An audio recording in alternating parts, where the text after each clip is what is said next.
साकार हरि परमात्मा का जन्मा है, अविनाशी है, न जन्म लेते हैं न मरते, हमेशा कायम धाम रहते हैं।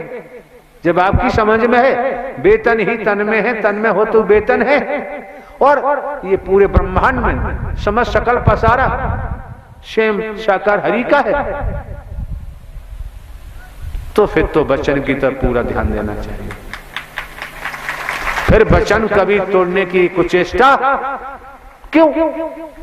तुम्हारे पेट में से क्या आवाज आती है, तुम्हारा विचार क्या बनता है? जहां साकार हरि का वचन मानना शुरू कर दोगे और वचन के तहत चलना शुरू कर दोगे, तो तुम्हारे अंदर के रोम रोम के जो विचार आते हैं, अंतर में आते हैं ना, ये सब नष्ट हो जाएंगे और ब्रह्म की मदद मिलना शुरू हो जाएगी। ये सबसे बड़ी बीमारी लगी हुई है। इस बीमारी को कोई हटाना नहीं चाहता और यही कारण है भटक जाता है। लेकिन वर्तमान में तो साकार हरि ब्रह्मांड के महानायक सबको संभाले हुए हैं।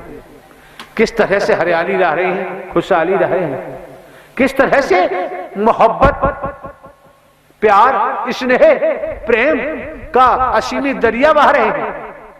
भेदभाव हट रहा है, मैं मेरी हट रही है, और समस्त मानव प्रेमी उपासक गण एक बर्तन में भोजन ग्रहण करते हैं।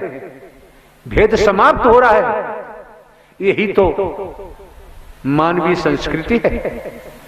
और जहां मानवीय संस्कृति टूटने लगती है, बिखरने लगती है, वहीं दैत्य की स्थिति बनने लगती है।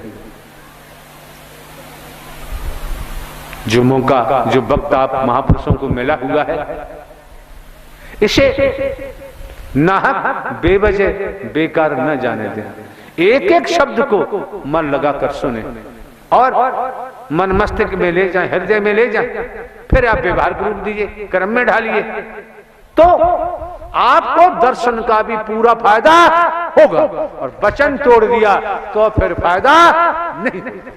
सत्यता तो यह है। क्यों? ज्यादा भाषण देना मैंने बंद कर दिया। भाषण तो मैं कभी देता नहीं, उपदेशक भी नहीं हूं, और आप जानते साधु संत महात्मा भी मैं नहीं।